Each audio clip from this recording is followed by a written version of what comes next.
So Minimalist has come up with a cleanser containing salicylic acid, and I will not buy it. Why? Should you buy it? To understand, you will have to look at what this product is. No, hang on. It's very important to listen what I am about to tell, because what I am about to tell you will help you decide not only about this cleanser but also other similar cleansers and face washes as well. So this cleanser contains salicylic acid, which is amazing for reducing excessive sebum production or oiliness, and also it penetrates deep into the skin pores and exfoliates and also cleanses the skin pores, hence improving acne prone skin. Not only that, it also has another ingredient called caprylyl salicylic acid, which can provide some surface level exfoliation. As for the surfactants, that is the actual cleansing agents in this cleanser, we have coca-midopropyl betaine and sodium lauryl methyl isocyanate. Both are very nice and gentle, so well and good. But here comes the most interesting part. Should you buy it? Now firstly, if you have dry skin, this is not for you, because salicylic acid can further dry out the skin. Then who is it for? Now if you have oily or combination skin, salicylic acid based cleansers may help control some excessive oiliness and also can provide very little bit of exfoliation. But you will get more of these similar benefits by using a separate salicylic acid serum, preferably a 2% salicylic acid serum. Why? This is because cleanser is a wash up product, and if you keep this on your face for a very short time, salicylic acid won't be able to properly work its magic on the skin. And if you leave it on for a bit too long, the surfactants in the cleanser may irritate and dry out the skin.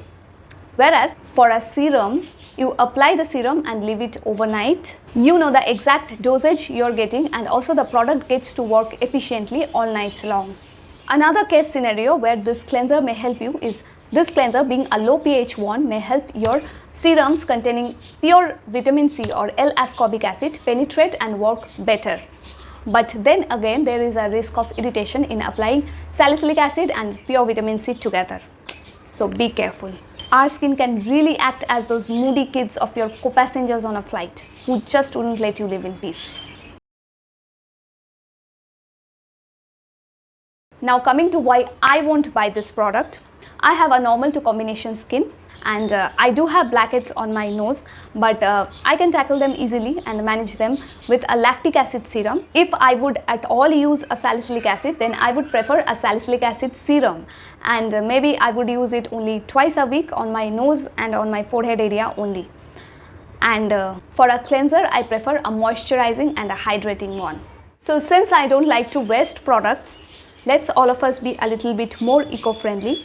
And since a product consistently needs to be used for 2 months before you can see scientific results or you can legitimately review a product, and the mere feel and experience of a product doesn't mean anything and varies person to person anyway. What's important is to know the science behind a product. So maybe I just don't need to buy this yet. So if you must try this, please limit using this cleanser every alternate day. No more than that, please. And use a hydrating and a gentler cleanser the other days of the week. Also, if you are using a salicylic acid serum or other products containing salicylic acid already, please be careful not to overdo it and irritate the skin. So please pay attention to your skin, and if needed, limit their usage. So thank you so much for watching my nerdy stuff, and hope you got something useful from it. Yes? Then please subscribe to my channel, and also don't forget to hit the bell notification so that I can reach you on time. Bye bye.